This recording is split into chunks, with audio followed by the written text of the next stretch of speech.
नहमदहु व नुसल्ली अला रसूलिहिल करीम। अस्सलामु अलैकुम व रहमतुल्लाहि व बरकातहू।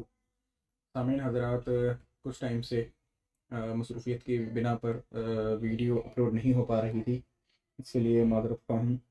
अब इंशाअल्लाह उम्मीद है कि वीडियो डेली बेसिस पे नहीं तो एक मुसलसल एक सीरीज़ के तौर पे आपके सामने रहेगी इंशाअल्लाह अज़्ज़ व जल। इस वीडियो में मैं आपसे सिर्फ एक छोटे से मुकालमा जो मेरा एक वहाबी से हुआ उससे रिगार्डिंग आपसे बात करना चाहता हूँ कि वहाबी का कहना ये था कि तुम लोग मज़ारों पे जाते हो, तुम लोग वली अल्लाह से मांगते हो, इसका क्या सबूत है। तो इसको पूरे वाक़े को मैं शॉर्ट करके आपको बताता हूँ और आप भी जानिए कि वहाबियों की चाल क्या होती है अहले सुन्नत व को फंसाने की। तो उसने ये कहा कि वलियों से मांगने का कोई सबूत नहीं है, अल्लाह से मांगो, डायरेक्ट अल्लाह से मांगो, अल्लाह कबूल करने वाला है। तो मैंने उससे ये कहा कि बेशक अल्लाह कबूल करने वाला है, पर वली नहीं दे सकते ऐसी कोई दलील कुरान और हदीस में मौजूद नहीं है। अल्लाह का देना इस बात का मुनाफी नहीं है कि कोई वली नहीं दे सकता। क्यों? क्योंकि वली का देना भी कुरान और हदीस और सुन्नत से साबित है। लिहाजा मैंने उसको हज़रत आसिफ बिन बल्खिया, हज़रत सुलेमान अलैहिस्सलातु वस्सलाम के हल्का बदोश थे, उनका वाक़या बताया कि उन्होंने तख्त बिल्किस जो है पलक झपकने के टाइम के अंदर अंदर हज़ारों मील के सफ़र से और हज़ारों फीट चौड़ा और लंबा वो तख्त हज़रत सुलेमान अलैहिस्सलाम के कदमों में ला दिया। कितने टाइम में? सिर्फ और सिर्फ पलक झपकने के टाइम में। तो लिहाजा ये बात साबित करती है कि अल्लाह के वलियों को अल्लाह तबारक व तआला ने ताकत दी है जिससे कि वो तसर्रुफ़ फरमाते हैं। अब इस बात के इनकार के ऊपर वहाबिया के पास कोई दलील नहीं है। अगर आप उनसे ये बोलते हैं कि वहाबियों, क्या तुम्हारे पास कोई दलील है कि अली से, वली वगैरह से या वली से या नबी से, वलिया से मांगना मना है, ऐसी कोई दलील तुम ला के दो, तो ये कभी भी आपको नहीं दे सकते। ये मेरा चैलेंज है। आप इस बात पर अड़ जाएं कि तुम हमें ना कि ला के दो कि इनसे मांग ही नहीं सकते।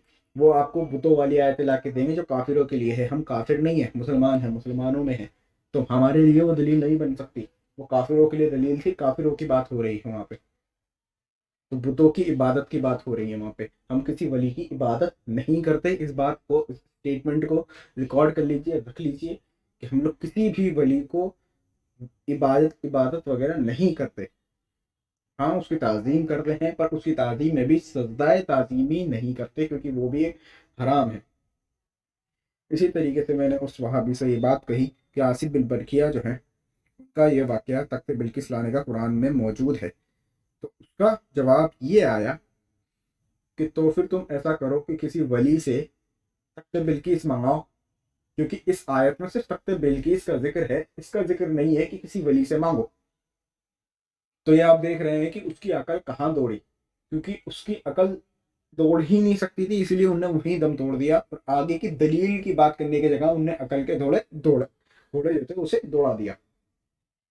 ये बात आप ध्यान रखें और जाने और सोचे समझे कि जब वहाबी ये बोल रहा है कि इसके अंदर खास ये हुक्म है कि सिर्फ तख्त बिल्किस ही ला सकते थे, तो मैं ये सवाल पूछना चाहता हूँ उस वहाबी से कि आसिफ बिन बल्खिया जो थे, उनको क्या सिर्फ यही ताकत दी गई थी कि आप दूर का सामान उठा के यहाँ से ला सकते हैं, या कोई और भी थी? इसका जिक्र कुरान में मौजूद नहीं है। हाँ, एक ताकत के सबूत में एक वाक़या मौजूद है जो कि ये हुक्म आम है, ना कि खास। किसी भी तफसीर में आप उठा के देख लें, ये हुक्म आम है, खास नहीं है। इसमें बहुत से औलिया कराम की बातें जो हैं उसको कोट करके, उनके करामात को कोट करके, उनकी ताकत को कोट करके बहुत से तफासिर में ये वाक़यात मौजूद हैं ज़ेर आयत में कि वली अल्लाह जो है वो मदद भी कर सकते हैं, अता भी कर सकते हैं। अल्लाह तबारक व तआला की अता पर अल्लाह तबारक व तआला देता है और वो लोग बांटते हैं। इसी तरीके से जब मैंने ये बात उससे कही तो उसने ये कहा कि फिर तुम सिर्फ तख्त मंगाओ। तो मैंने उसको बोला एक खास हुक्म है या आम? इसका जवाब वहाबी ने नहीं दिया। उसके बाद उसका ये कहना था कि तुम लोग पता कैसे करते हो कि ये वली है? तो मैंने कहा चलो, मैं इनको वली नहीं मानता, मैं बात करता हूँ हजरत अली रदी अल्लाह तआला अन्हु की। हजरत अली रदी अल्लाह तआला अन्हु वली हैं या नहीं? तो इसके जवाब में उसने कहा कि कोई भी आयत या हदीस ایسی نہیں جو حضرت علی رضی اللہ تعالیٰ عنہ کو ولی مانے۔ تو میں نے کہا سبحان اللہ، ابھی آپ جو رضی اللہ تعالیٰ عنہ لگا رہے ہیں وہ کس آیت کے تحت حضرت علی کے نام کے آگے لگا رہے ہیں، اور کس سنت کے بات کر رہے ہیں کہ حضور علیہ الصلوۃ والسلام نے فرمایا تھا کہ میرے جو یہ خلفائے راشدین ہیں ان کی پیروی تم پہ لازم ہے۔ تو جو خلفائے راشدین ہیں کیا ان میں حضرت علی رضی اللہ تعالیٰ عنہ نہیں ہے؟ تو اس کا جواب بھی وہابی کے پاس نہیں ہوگا انشاءاللہ۔ اچھا، اس کے بعد بھی میری بات آگے چلی تو میں نے صرف الزاماً یہ جواب مانگا جب اس نے بار بار یہی کاپی پیسٹ اور تکرار شروع کری کہ وہابی کا یہ کہنا تھا کہ وہ پھر تم صرف جو تخت بلقیس سے وہ منگاؤ اور تم ولی کو کیسے پتہ لگاتے ہو یہ بتاؤ۔ تو یہ انہوں نے بار بار تکرار شروع کری تو میں نے اس سے پوچھا کہ یہ بتا اللہ قادر مطلق ہے کہ نہیں ہے؟ اس نے اس کا جواب نہیں دیا، گالی گلوچ وغیرہ سب کچھ کری، پر انہوں نے قادر مطلق کا جواب نہیں دیا، یعنی کہ اس وہابی یہ مانتا ہے کہ اللہ قادر مطلق نہیں ہے۔ کیونکہ جو اب میں نے اس سے کہا کہ جب تو اللہ کو ہی قادر مطلق نہیں مانتا تو میں کس ولی کی بات کروں؟ پھر تو مرتد ہے، پھر تو کافر ہے، پھر تو اس سے بات کرنے کا ہمارا کوئی مقصد یا وجہ نہیں بنتی۔ اسی طریقے سے یہ بات آگے چلی اور آخر میں اس نے لوگوں کے فورس میں آ کے یہ بات کہی کہ ہاں میں مانتا ہوں کہ اللہ پاک قادر مطلق ہے۔ میں نے کہا ٹھیک ہے، تو اب یہ بتا کہ اگر اللہ قادر مطلق ہے تو تم مجھے اللہ سے مانگ کے تخت بلقیس لا کے دے دے، میں بھی مان جاؤں گا اللہ قادر مطلق ہے۔ کیونکہ تیرا مطالبہ آصف بن بلخیہ والی آیت پہ یہ تھا کہ ولیوں سے کہو کہ وہ تخت بلقیس لا کے دکھائیں، تو میں نے تیرے سے یہ جواب دیا ہے کہ اللہ جب قادر مطلق ہے تو اللہ سے مانگ کے لا کے مجھے یہ دکھا کہ یہ تخت بلقیس جو ہے میں نے اللہ سے مانگ کے دیا ہے۔